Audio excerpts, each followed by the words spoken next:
Hey everybody, welcome to the inaugural Recruits HabsCast here. I'm your host Liam McGuire with Grant McCagg, former scout, longtime scout and analyst of all things coming up in the NHL, of what's going to make all the teams, especially your and our Montreal Canadiens, a better club, hopefully down the stretch here, down the road to come in the very, very near future.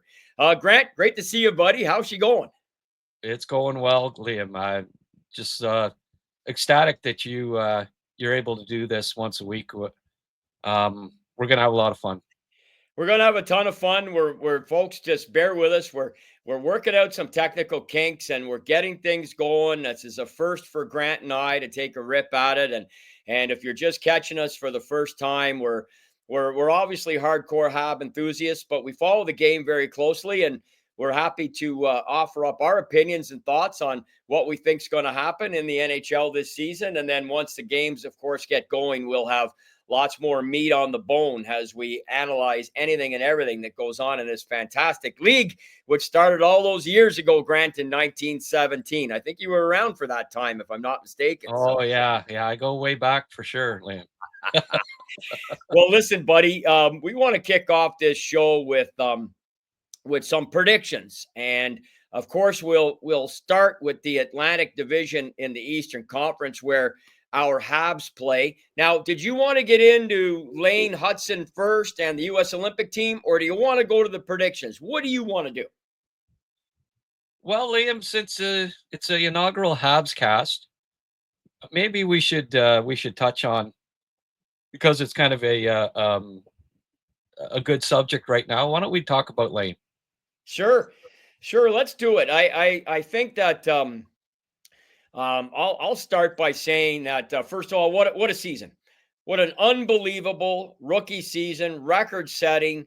Given where he was drafted, given his size, the incredible excitement that he gave the fans, the enthusiasm with which he plays, and how it seemed to just fire a shot of adrenaline into the Montreal Canadiens on that back end. Has a week became a month, became a quarter of a season, American Thanksgiving, Christmas, trade deadline, four nations. He never really had a prolonged blockage of decent to solid to really good play. And he even carried that over into that Washington series. And I just am absolutely thrilled to have a Calder Trophy winner, another Calder Trophy winner from the Montreal Canadiens. It's been a long time.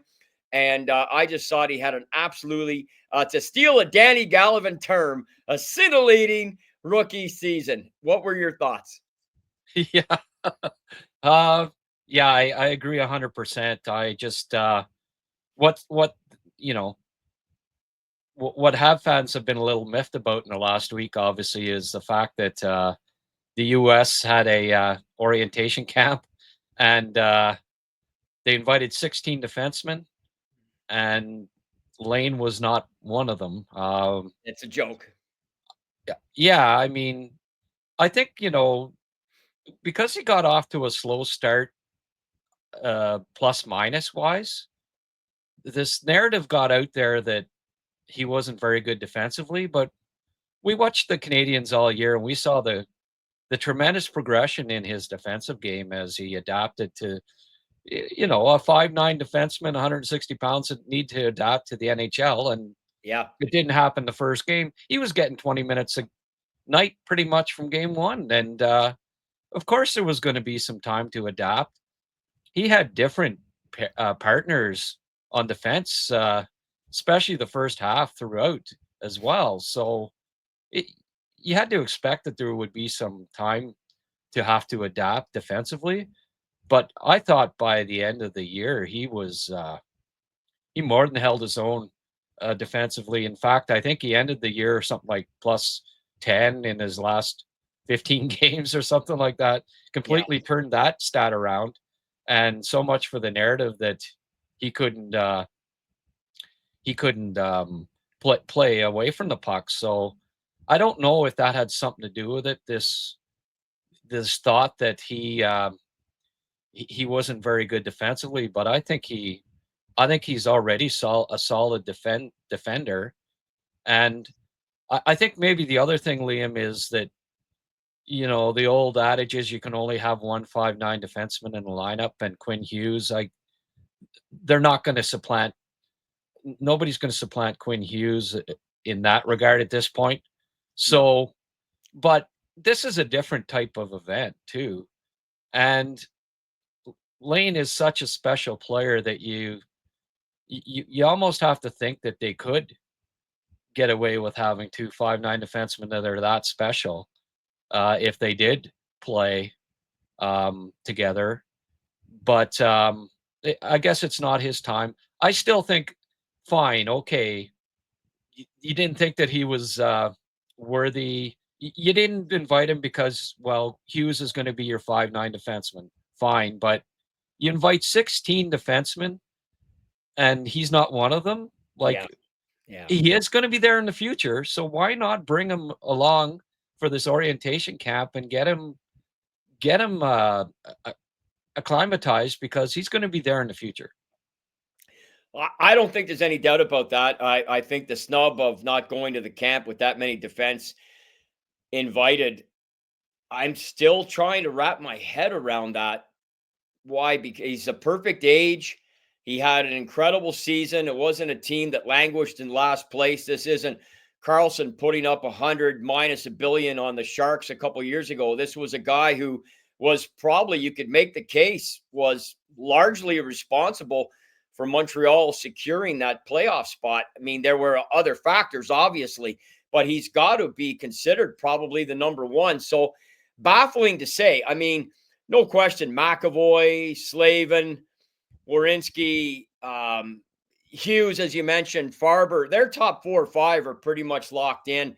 And then you juggle of what you're going to bring 8 anyway. And even still, I would have thought he could have been a guy that you bring on your taxi squad minimally.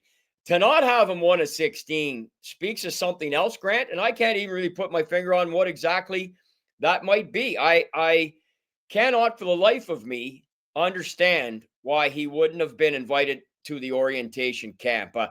I remember in 06 when Canada selected their team and Wayne went with the lineup that basically he danced with those that brung him, both in Salt Lake in 02 and in the World Cup in 04, which is one of our greatest international victories that nobody really knows anything about. We never trailed in any one game, in any of the games. Yes, we did win the semifinal over the Czechs in overtime. Beautiful goal by Vinny Lecavalier. But I remember sending a fax. Yes, folks, this was email had only been going for about 7 or 8 years at the time, and people were still sending faxes. And I send a fax to Wayne Gretzky, imploring him, pleading him to take Dion Phaneuf and Sidney Crosby on the taxi squad and get them involved somehow. If you remember Phaneuf in Calgary when he started, he was a beast. You know, he was. It is the effect of the red line coming out hadn't really taken a full effect on him as it did later, and as it did on players like Wade Redden, who got a lot of ice time until he got hurt. Chris Pronger played her. Anyways, I digress. Point is that it makes me think of Phaneuf not getting a shot with Canada in 06, where I felt he did. And I think the Americans have made a mistake here in respect to Lane, although it's probably not going to hurt them in the big picture. And you and I discussed this a few weeks ago. And when we thought, look, at some point we're going to fire up our podcast here and get her going, and we want to talk about Lane. I'll tell you what, man, as a Hab fan, go ahead. Motivate this guy even more. Like, light him up even more to try and do even more, because of what he did over 82 games. He could have been burned out. He could have taken, a bunch of big checks, knocked out, injured, whatever. A bunch of things could have happened. Instead, he rolled to a massively lopsided and rightfully so Calder Trophy win.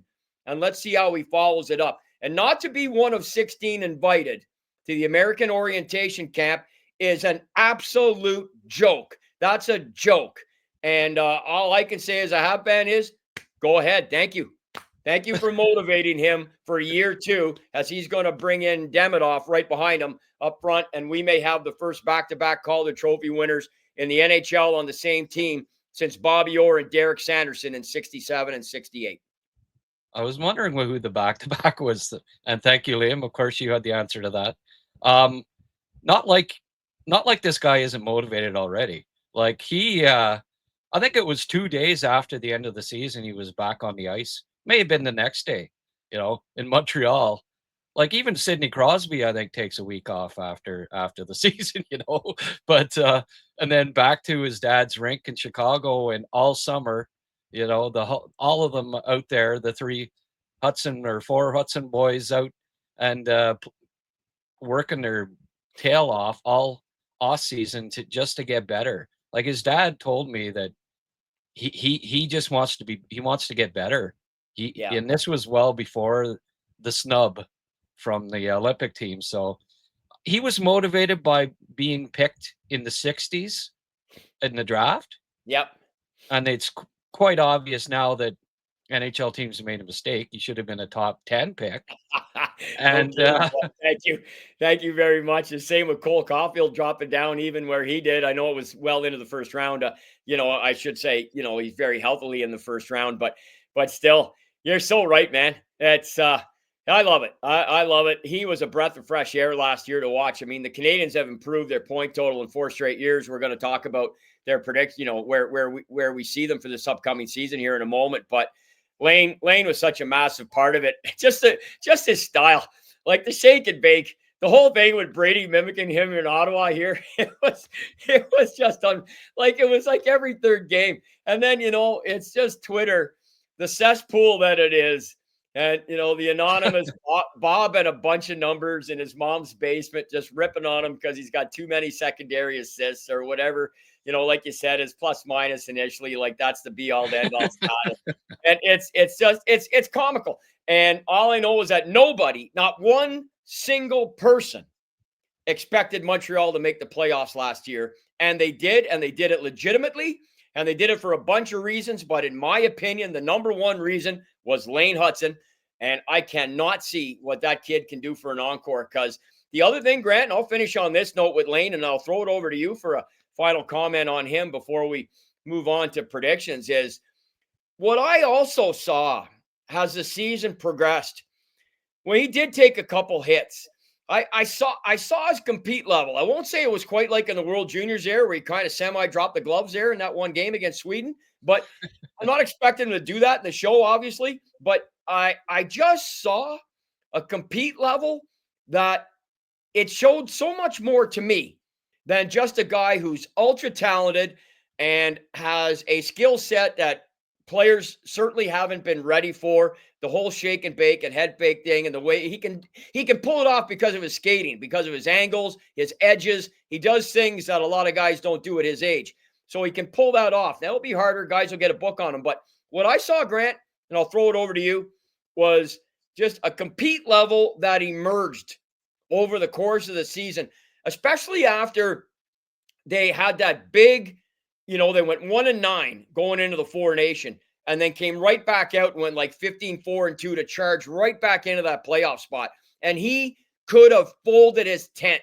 He could have come back after wherever they went for 4, 5, 6 days, whatever it was during the Four Nation, the team, and they could have come back and they could have easily slid out the back door like everybody predicted. And they did the exact opposite. And I feel he played a huge role in that with his compete level. I saw things in him over and above his skill set. And I just was so enthused about that. So over to you for a final comment on Lane. Yes. Well, Liam, I hope in the future you're a little less shy there when, I expected you to come out of the game. This is exactly what I expected, and it's great. Fantastic to have you on board here. This is just going to be so much fun, and thanks again for doing this. I think you've committed to doing it weekly on the HabsCast, the HabsCast, which is going to be daily from Sunday to Friday. So Yep. I hope everyone can tune in. Yeah, absolutely. It's funny. I've talked to different, coaches, his dad, and asked them all, like, what do you consider to be his best trait? And one said skating, One said IQ. One said compete. That There you go. so and it was one of his coaches, and just said, this kid is just, he is dedicated. He wants to be the best. He he works tirelessly off the ice, and we already know that, but also on the ice, just like everybody. I think he said to me when I've had the pleasure of interviewing a couple times, he said everybody's the same size on the ice, like we're all he doesn't consider himself to be small when he's out there. I That's love it. not his, and you could see that in his game. He Absolutely. Absolutely. He's so smart. The way he angles, the way he defends, his stick is so active, and he's so smart. It's just what we see when we watch on TV. And I know you're the same because you have an analytical approach to how you watch. You have to have, given what you've done to make a living.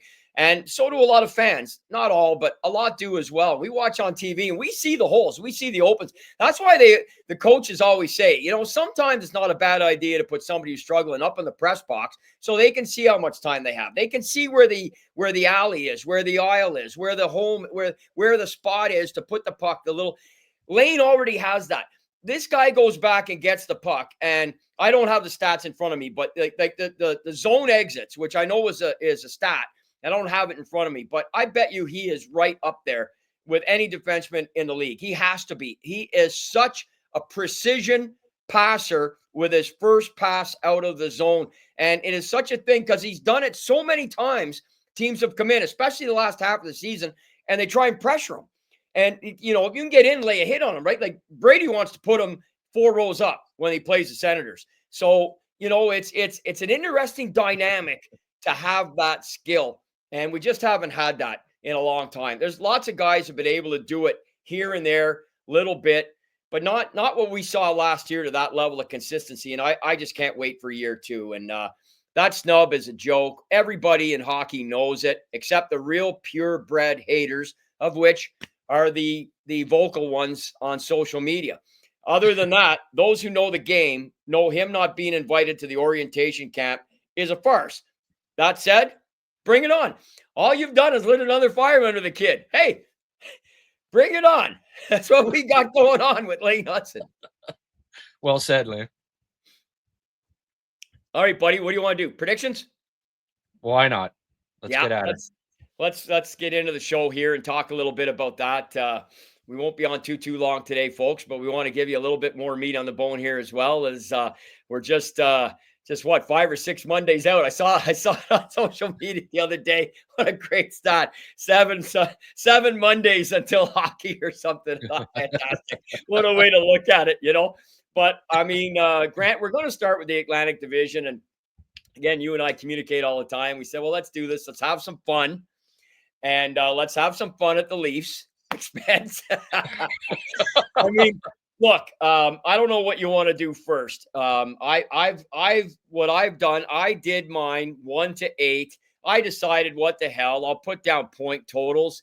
I mean, it's just we're just speculating. There you go. You've got it on the is that my list right there? It is. Yeah. Okay. Thank you. Liam's Leap. Liam's Leap. There you go. Hey, Grant, I appreciate you doing that. Thank you. I didn't know you were going to have that up on the screen, but yeah, that's so, I mean, my quick rundown of these. I look at Florida with an improvement with no Matthew. Now they're saying till January. Stanley Cup hangover, 3 straight finals. I probably, if there's 2 teams where I think have the biggest chance for me to be grotesquely wrong on, this could be one. They could slide further down. They're a playoff team all day, obviously. They'd have to lose half their roster not to be. But I decided to give them a bump because I think they're going to pick up some points elsewhere against other teams. And that's why I've got them at an increase into 106. Tampa Bay still is a team that, okay, yeah. See, you're bringing up the. Sorry, a little late there. No, But no, man. Listen, it's all good. I was just going to run through my list there, Grant. And then I was going to let you take it from there. We can, and then we'll get put in that back up. No problem, Lee. it's whatever you want to do, buddy. But I had Florida 106. First of all, I had the top 5 teams are basically separated by 8 points. If anything we've seen in the Atlantic Division, it's been unbelievably close. We know that. It's crazy how close it's been the last number of years since the state of Florida really started taking it over, notwithstanding Boston's regular seasons, including the record-setting one, other than their play until recently. And I've got them down in 8th, and I don't think most people will disagree with that. I have them conversely losing 6 points. I have Tampa gaining 8. Florida. I have the Tampa Bay Lightning still regular season dynamo. That roster to me over 82 games is still going to be hell in a cell. I just don't know that they've done enough blood in, blood out, and we can discuss that later. However, I've got them there. I've got Ottawa coming up again, marginally so, but still an improvement over where they were. I think they finish in the top 3 in the Atlantic because I've got the Leafs coming out, and I've got Ottawa up in 3rd. I've got Montreal actually on mine. Grant, look, I'm supporting the Habs. I think the Habs are going to improve their point total for the 5th straight year. I believe the loss of Marner, and collectively the Leafs they're not going to implode, but the vaunted 4 now down to 3. I don't have any faith that Austin Matthews is scoring 60 plus again. I don't have any faith in that. So I think they're going to be a much lesser team, but probably still a playoff team. I've got them a point behind Montreal. I've got Detroit coming up in points. I thought they had 2/3 of the season last year. I thought they were right there. In fact, they were in a playoff spot for a good chunk of that time. And I've got Buffalo coming up as well. I think, a lot is going to depend on can Quinn, an Ottawa Valley guy, get his game back. Tage Thompson is their superstar scorer, but they need consistency from him. And I love their defense. They've just got to find a way to put it all together. And if they do, I think they're another team that could be poised to jump up in the standings and take some points away from the Leafs and the Bruins and some of the teams that may slide a little bit. So that's how I see my top 8. And, again, it's August 27th. We're just having some fun, folks. And I'm just throwing it out there. But that's how I see it on August 27th. Yeah. Well, I'm not that much difference. I've got Florida first. I've got Montreal making a 12-point leap this year. No other team, and we'll be showing the rosters there and additions and subtractions. No other team in the Atlantic Division came close to improving as much in the offseason, I don't think. Yep. And plus, we're going to get Demidov for a full season, presumably Line for a full season. It's such an improved roster from the one that going into last season, I believe, where the only real question mark going into the year for me would be second line center. But we'll see if Doc is healthy and they can they can fill that spot. But when you put them head to head against Toronto, like I was looking at it and trying to look at it as objectively as I can. Center and goal would be where you'd give Toronto an edge right now, probably, but not that big a edge in net. But on the wing and and on defense, as we'll see when we show the rosters, I think Montreal has a clear edge, and that will help them. I think they'll overtake Toronto. -10. That's a lot of point difference going down, but you would know, Liam, but how many teams have ever given up? We'll just click off here for a sec. How many teams have ever given up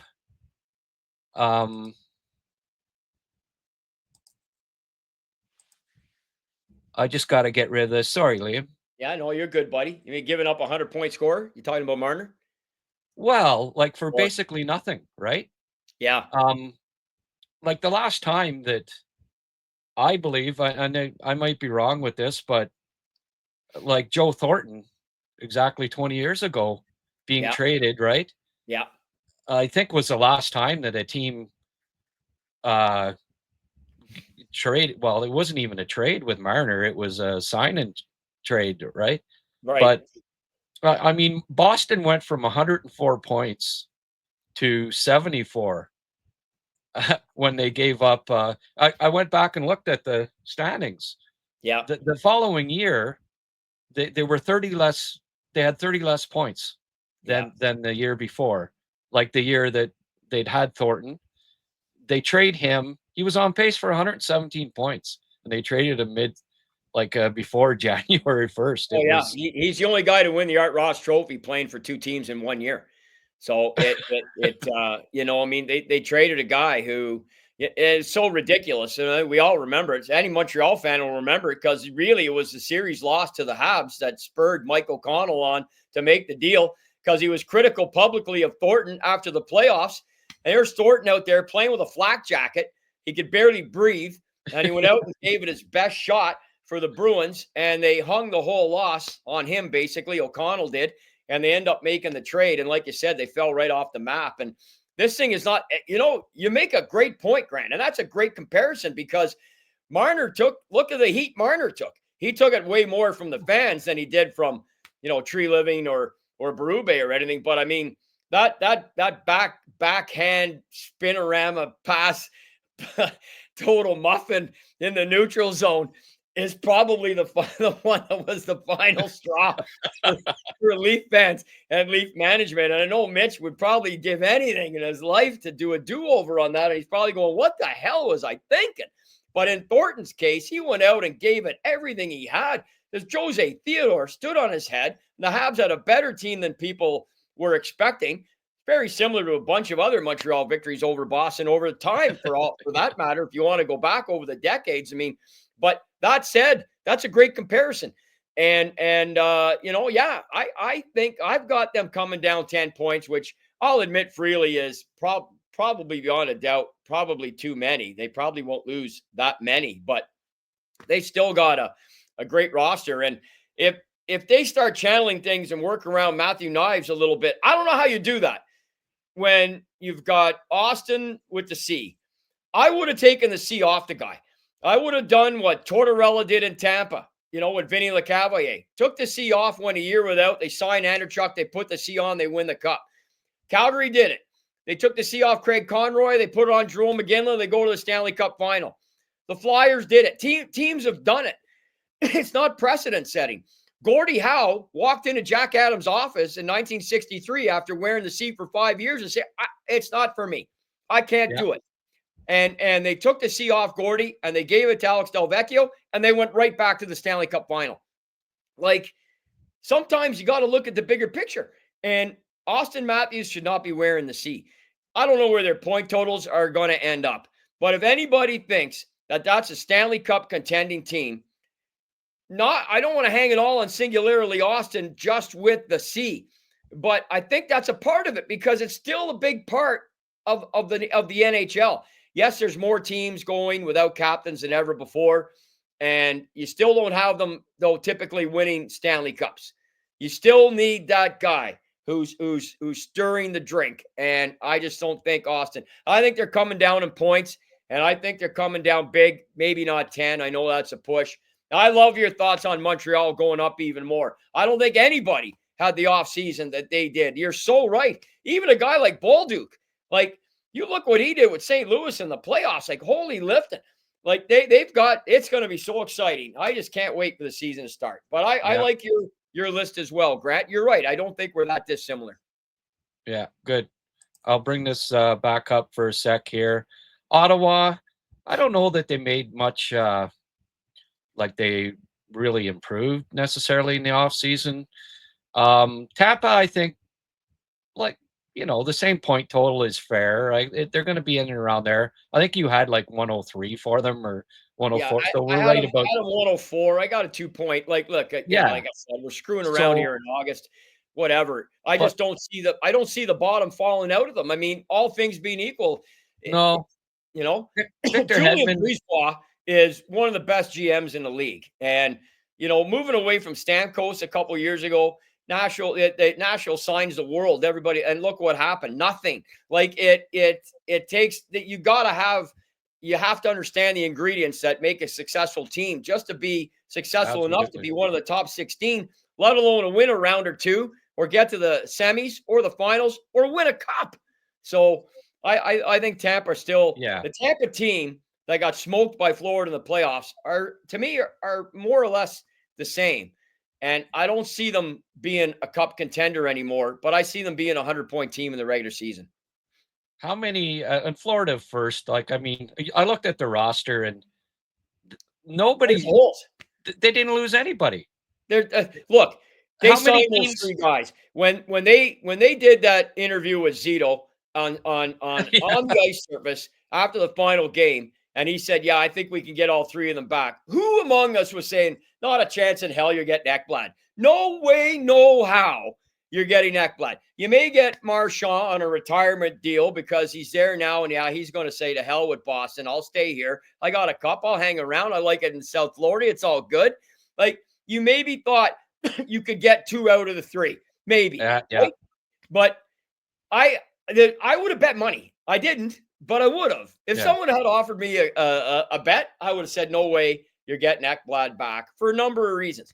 And yet he resigned as well. So you got those three guys back, and Ha- Tampa couldn't get to that. They did it in reverse, right? They won the two cups, went to the third final, and lost.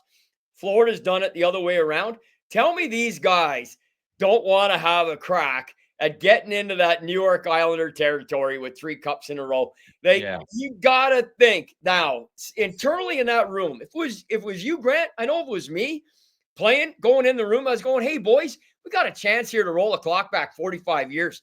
Like, let's go. Let's make some modern day history, post 2005, no red line lockout history, where we're the cock of the walk. We're the team that's going to be talked about for decades. Let's win a third in a row." And I just think it's going to fuel them. They're going to have a 100-point plus season. They'll have some hiccups, but not like they did last year where they kind of just, I won't say limped in, but they made the playoffs. But I mean, Well, they're the beast, man. They're si- the beast. since the Islanders and the Habs were the last teams to win Yeah. more, So the last team to more win than three in a row were the Islanders, who won four in a right. row. And And it and was, yeah, and it was in an era where there wasn't free agency, right? right. So you could bring back, okay, but since the Islanders won the four in a row, has there been a team that won two in a row that brought back all nine of their forwards, their top nine, and their top five defensemen? Like, Probably the very next couple of years, right? With the Oilers, who just laid an egg there in Game 7 against Calgary on the right, Steve Smith own goal. right. They had pretty much But the entire roster back. that was still before free agency though, too, right? Oh yeah, oh yeah, oh yeah. Like, I'm So saying, yeah, since free agency has come in, I don't like no team. They lose. no, You win a cup and value of players goes up, right? And typically you don't have enough salary cap room to sign them all, but Florida did. They their top nine is back, and their top five defensemen. So maybe the Penguins in 2018, who just finally Washington got their due against them, not only to go on and win a cup and Ovi's Conn Smythe, but finally get a monkey off their back. They beat Pittsburgh. I mean, even going back to Mario's day, there was a bunch of those series where really, even with Mario in the lineup, the Capitals were favorites to win, and they either found creative ways to lose or they just got blown out by a Pittsburgh team that just went to another level because Jagger was emerging and everything else. But this Penguin team in 2018, maybe Grant, but I mean, still at the end of the day, you're right. This is rarefied air. And I think most people are probably projecting Florida to three-peat here because largely they signed the three guys, and notwithstanding to Chuck maybe out till January, who cares? I mean, right now yeah, everyone's what we just call it the Mark Stone approach to a season, right? So well, nobody cares because that goes back to Peter Forsberg with Colorado in the early 2000s. He missed the whole season, missed the entire season, played in the playoffs, scores 9 billion points, and they win a cup. Like it goes back even 25 years where this has been done. So yeah. it's Well, it's Florida are look the team, man. look at their subtractions. Sturm, Schmidt, Bjornfot, and Vanacek. I mean, whoop-de-doo, right? And Shedding a lot of tears. Marchand can jump up into Kachuk's spot in the second line, and they won't miss a beat, really. You No, know, the way he no. played in the playoffs, he was amazing. So, Yeah. yeah, I, I guess I'll get back here. Detroit, I don't know that they made a huge, you know, we can look at the additions for those guys too. I don't think it was that great, but where I think when you look at the additions here, Appleton, I like Appleton. That's a nice. Yeah. Their bottom six is pretty strong. I think you look at comp for Appleton. That's a Yeah. hell of a good third line. Yeah. It is. Rasmussen, Bergen, Soderblom. I like their bottom six maybe more than their top six, if that makes sense. Yeah. Like as far as where their lines are. But Gibson and net, that might be if he plays up to as well as he can, that might catapult them. They're sort of a bit of a dark horse. I had them being about the same because I look at that top six and it doesn't wow me when you compare it to other top sixes in the division. Yeah. But that might be quite an upgrade in goal. And you look at their defense, right? I mean, Sherrod, Sider, Edmondson, Johansson. The top four is pretty strong. They'll play a I pile. like their D. Actually, I like their D a lot. And Yeah, you know what, Grant? I mean, I know they've missed the playoffs now. It's funny they went on that unbelievable streak. We all know, you want to call them a modern dynasty or whatever, the team that rolled right through with the cups in the 90s with that brigade and then into Scotty and Babcock's wins there in 02 and 08 and some losses along the way, but they were the beasts there for so long, and now they've had this incredible run of lack of success, and yet, and I hear what you're saying about that top six. I just find that collectively for a bunch of games in the season, they play well together. They just there's synergy there. There's chemistry there. I find they have success when I think, okay, they're going to slide right out the back door. And look, they've missed the playoffs, so ultimately that's kind of what's happened. But they've done it in. They've been right there. Like 2 years ago, they were knocking right on the door. So yeah, I yeah, I kind of expect with Gibson, and look, I'm going out on a bit of a limb. I like him. I always liked him, and yes, I just think that I've got them marked for a little bit of an improvement. I just think some teams are still going to be able to do enough that they're not going to be able to make up the ground on even say a team like Montreal, especially. It's hard where people are going to say we're being homers, but I think if you look at it objectively, what they've done, and you've got the Florida teams, both of them. You still got the Leafs, even without Marner, are going to, and Ottawa. And I yeah, just don't know where Detroit makes the inroads to get up in with yeah, that pack. I just don't have them there, despite the fact that I really like their team. I find more often than not, they compete and they win games that I don't expect. And yes, I have them, and I like their D. I really like their D. yeah. And I just think they're going to have a bit of an improvement this year. See what I happens. one of the reasons why the Canadians, I think, finally make that jump over, or maybe they won't be over Tampa, but right with them and right with Toronto in points wise, and close to Florida, and definitely ahead of Boston is for the last 5 years or so, all those teams traded away high picks and have not been adding. Their under 25 rosters, depth charts are underwhelming. And Montreal, it's just there's going to be internal improvement just from all of the young.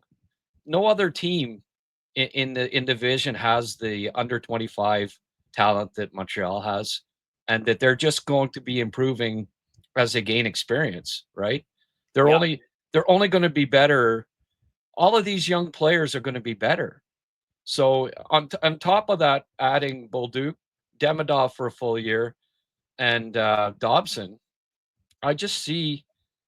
I don't. I'd be very shocked if the Canadians don't have a decent. well, at least a point improvement, and I think a decent one.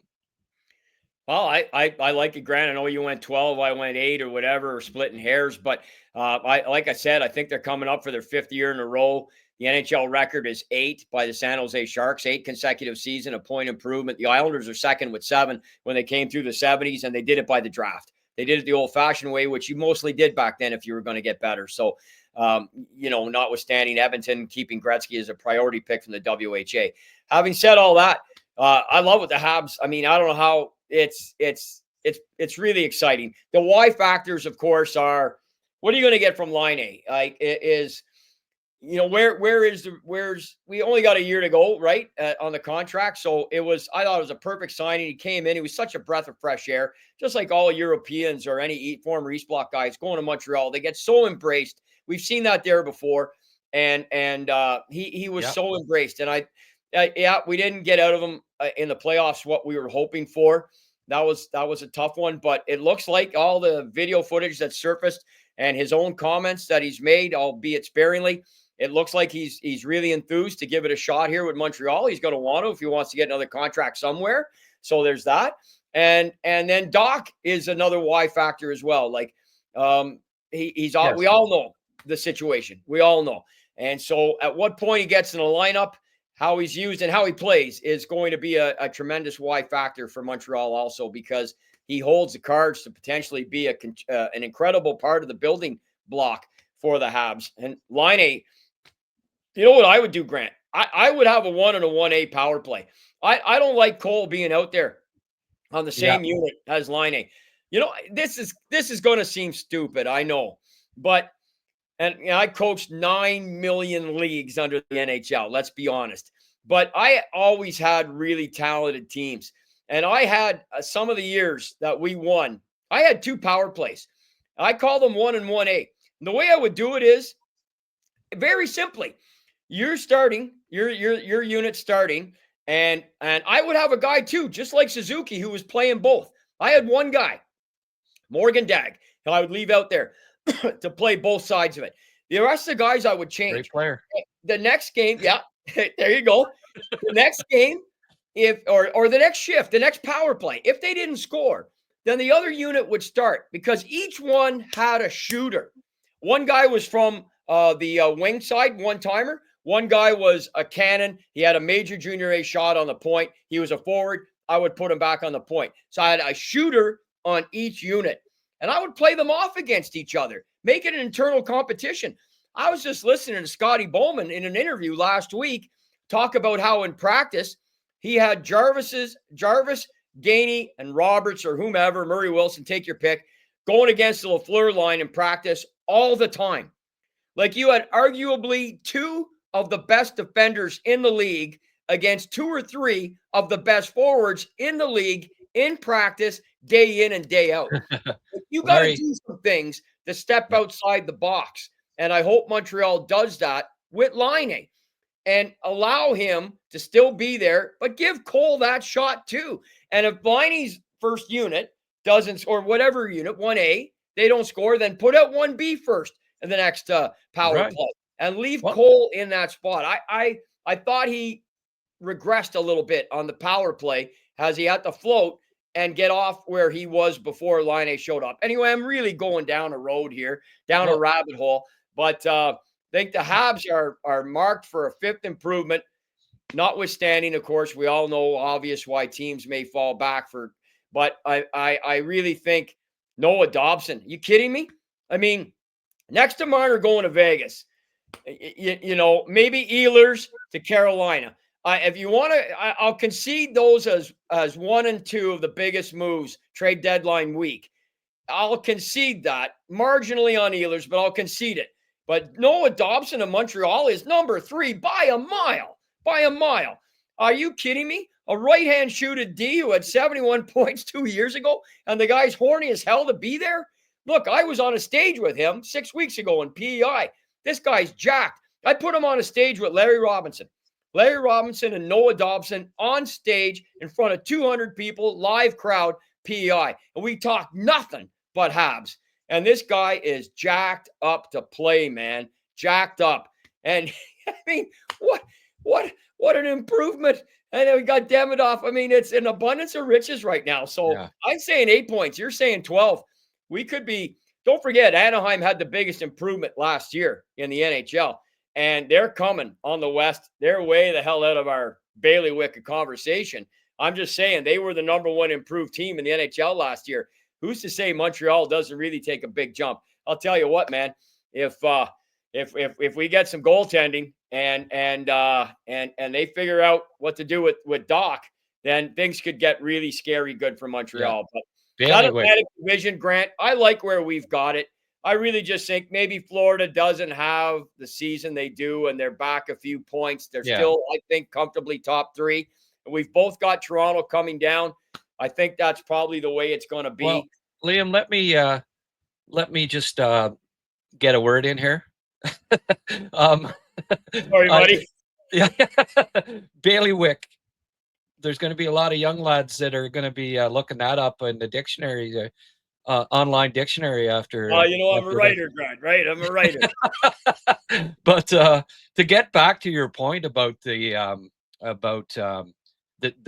two power plays, but I agree, especially because both Cole and Line, their office on the power play is the exact same spot, right? Right.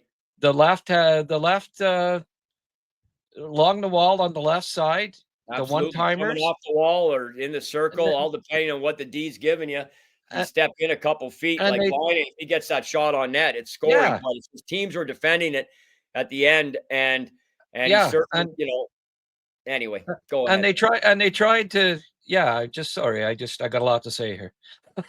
And they tried to move Cole over, but that's his spot, and that's Line's spot. So have one on the top power play, and 1A and 1B. I agree. And Bolduc, he's a good he scored 8, I think, power play goals down the stretch, and where he sets up as the bumper spot.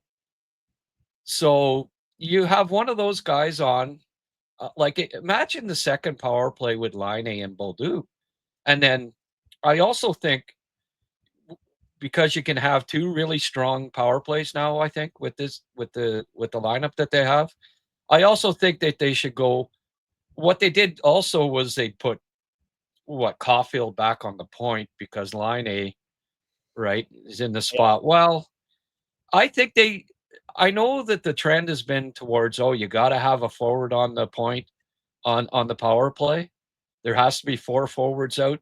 With Dobson, Hutson, and Matheson, I don't see why they can't go with 3 defensemen on the 2 power play units, right? And then have Caulfield play along the wall, his spot on one power play, Line on the other one. You got Bolduc with the bumper that is another option, because I like that you have more than one shooting option on the power play, or they just cover the one guy, right?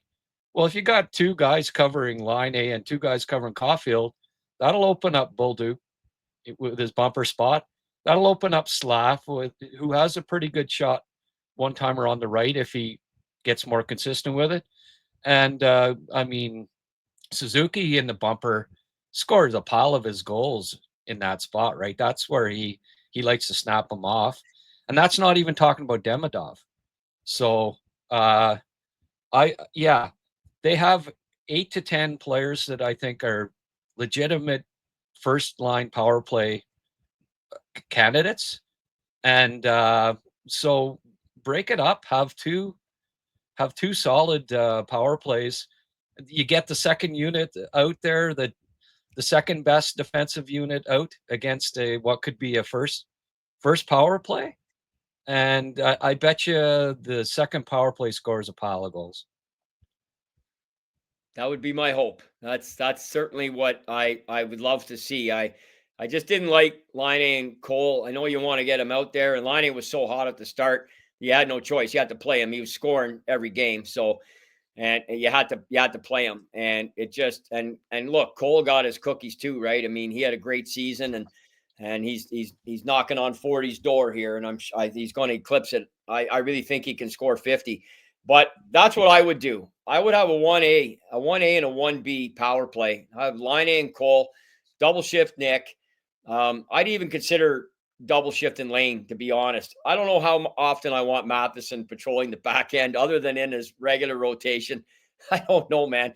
There's some sort of phobia with the blue line and him. Something must have happened to him as a kid or something. I don't know. No, I hear you. I mean, he's not, but I mean, on the second power play with Dobson will be the quarterback, right? Yeah, I And know. then Yeah. you just have Matheson as the only. I'm thinking that only because, like, believe it or not, he's got quite a few power play points in the last 2 years. But I do agree. There's no way that he is your first power play unit No, I quarterback. know. I know Lane But took that from him. I yeah, get that. And look, Mike's time here is as Matheson's time here in Montreal is limited. I gotta believe that that the Kent Hughes, Jeff Gorton combo there tried really hard to get somebody, some center out of some team, and I'm sure Matheson was being dangled. I have to believe that because if if you like what you saw in Reinbacher, and I didn't see like Laval had one of their best regular seasons and had a decent run in the playoffs. They kind of crashed there at the end, but I mean, at the end of the day, that happens. American Hockey League still it's a great regular season, and a lot of guys played well. And Reinbacher emergence here,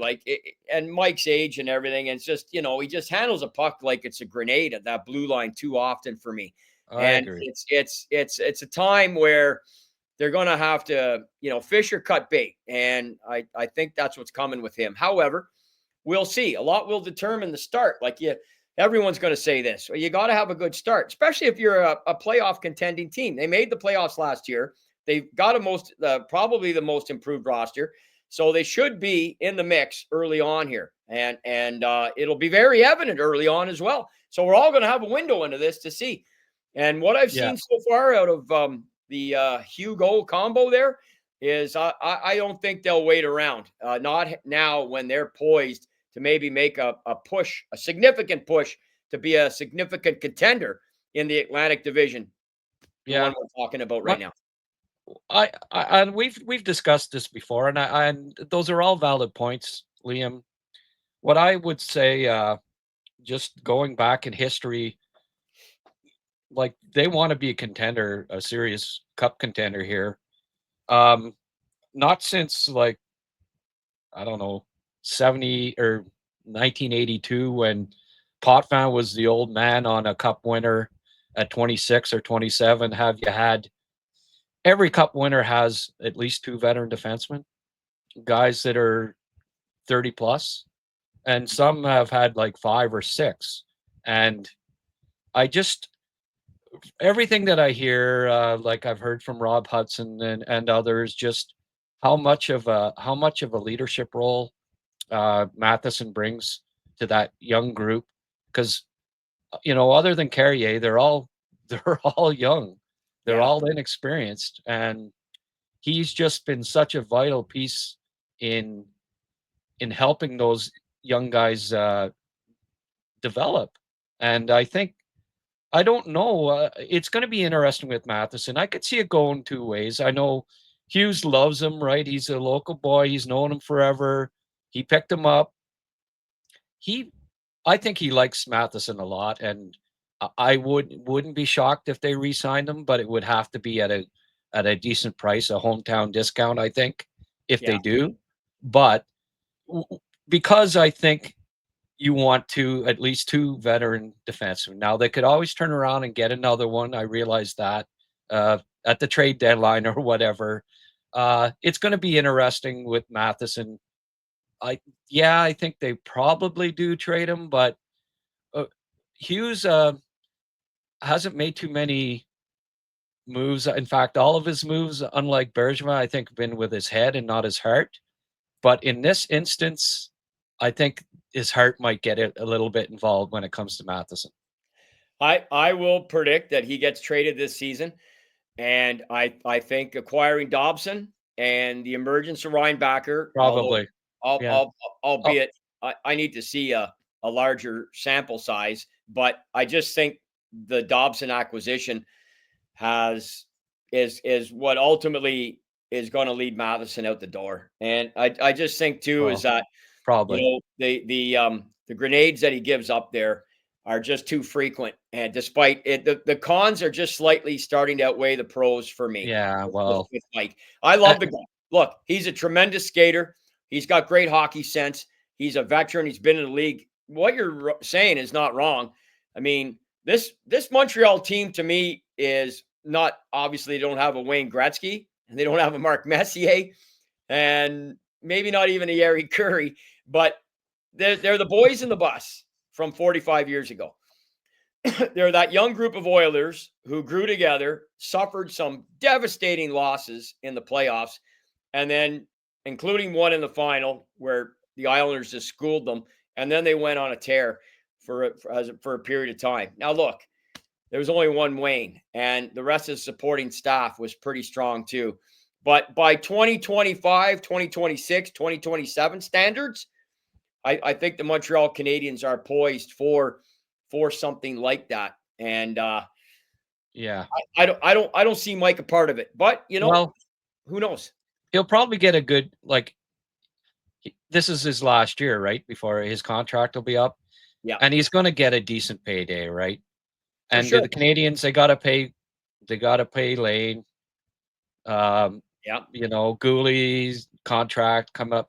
There's going to be a lot of money invested on the blue line. Dobson, big deal, right?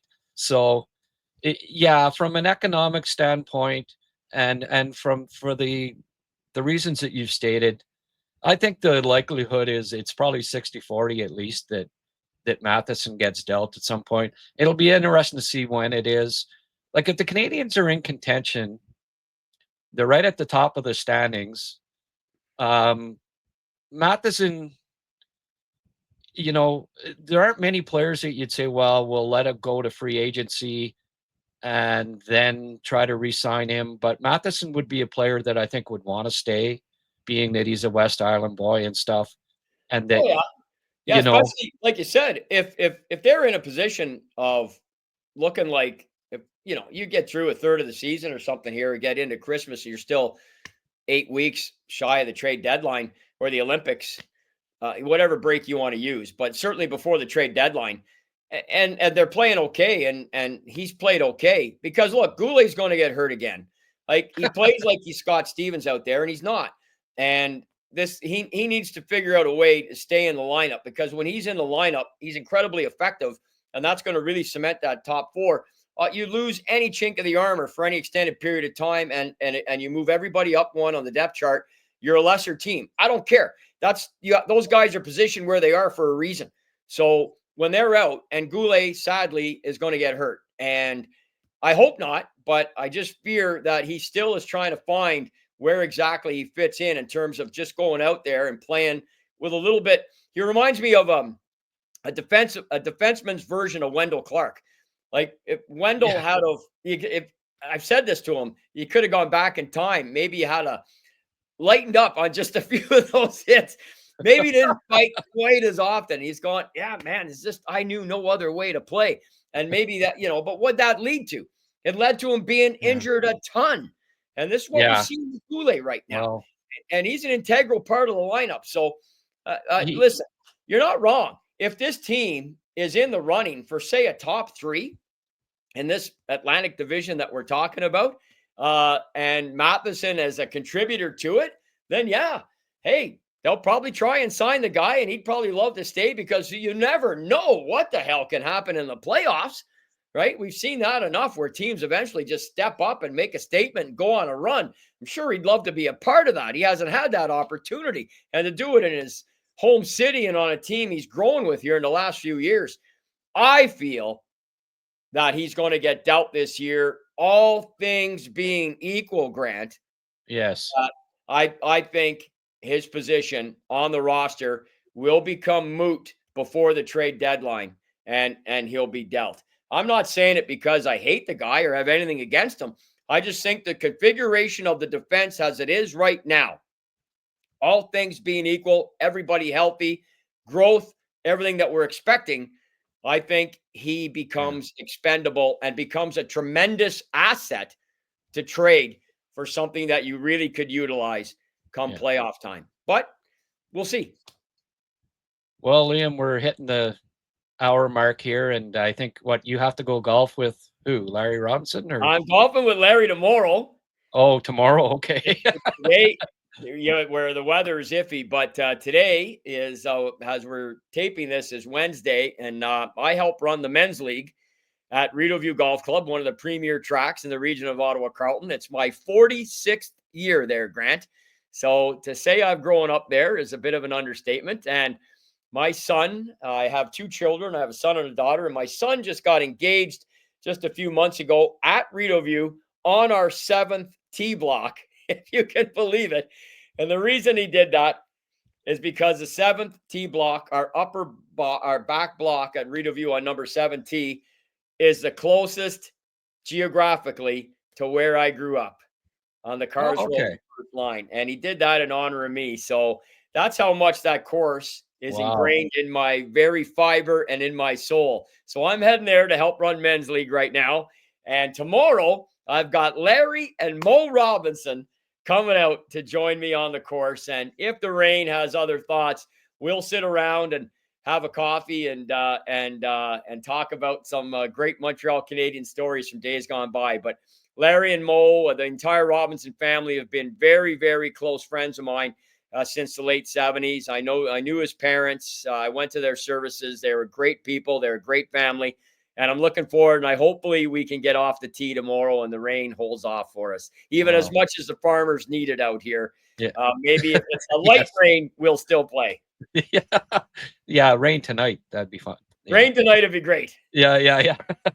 Well, I guess your son's second option for proposing could the Montreal Forum's not there anymore, right? So he couldn't follow in his father's footsteps in that regard, right? No, but I'm still calling my show, as you know, the Montreal Forum with Liam McGuire, my own show that I'll be starting, of course, on your HabsCast network, and I'm really looking forward to that. And that speak about second homes. Rideau is my second home, but from May 1st, 1975 to March 11, 1996, that 21-year run, I was at the Montreal Forum 344 times.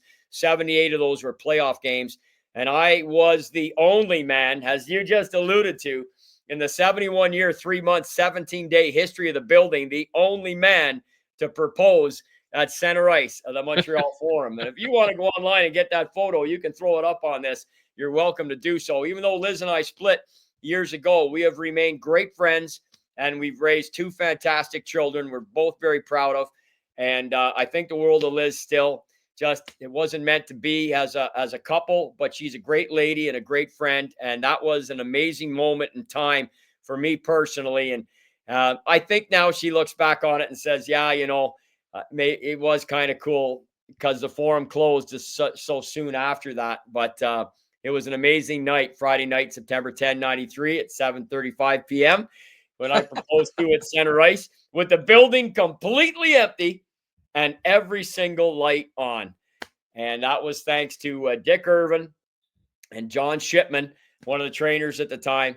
And it was just an amazing moment in time for yours truly. So yeah, it wasn't the Montreal Forum for my son, but he went to the next best spot, the Rideau Golf Club. Well, Liam, you said, we have about 40 minutes of content here. And as I suspected, we could go 2 hours here easily. Didn't even really finish my standings. And I know you called it, buddy. You called it, man. You said we're going to kill an hour like it's nothing. And boy, yeah. you nailed it. I blab on and you've got so much. I cut you off. I apologize for all that. I know you'll be happy when I'm doing my own show. It's all good, Liam. You great fun as I predicted. And hey, everybody tune into the Montreal Forum. It's going to be Liam's weekly show, produced by Recrutes HabsCast, and look forward to. Once Labor Day hits, we're going to be working full time. It's Labor Day.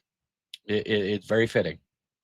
Yes, it is. Yes, it is, Grant, for sure, buddy. Thank you for today. Appreciated the run through, and we'll do others as we progress, I'm sure, and we'll catch you on the flip side, brother. You bet. Thanks, Liam. Go Habs, go.